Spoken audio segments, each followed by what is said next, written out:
খবর শুনেছিস? পাশের গ্রামের কড্ডু কুস্তি খেলার জন্য উগান্ডা থেকে প্লেয়ার নিয়ে আসছে। তোকে কিন্তু আমাদের হয়ে খেলতে হবে না দাদু। আমি কুস্তি মুস্তি লড়তে পারবো না। সবার প্রয়োজনে আমি কাজ করি, কিন্তু কাজ শেষ হলে আর কেউ আমাকে চেনে না। ঠিক আছে, যা। তুই যদি কুস্তি জিততে পারিস, তোর সঙ্গে আমার নাতনি দুকুনি দিয়ে দেব। চল, এখন প্র্যাকটিস করা লাগবে। আমায় এই কুস্তি জিততেই হবে। দুকুনির সঙ্গে আমার বিয়ের ব্যাপার বলে কথা। আমার ভাবতেই লজ্জা করছে। দাদু, এর তো বিশাল সাইজ। একে দেখে আমার কেন জানি ভয় লাগছে। ধুর বেটা, তুই শুধু দুকুনির কথা মনে কর।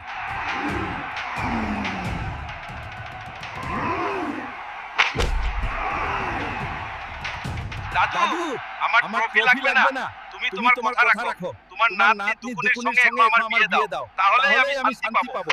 কি বললি তুই? আইনাই নিজের চেহারা দেখছিস? বামন হয়ে কাঁধে হাত বাড়াচ্ছিস? দেখছিস এটা কি?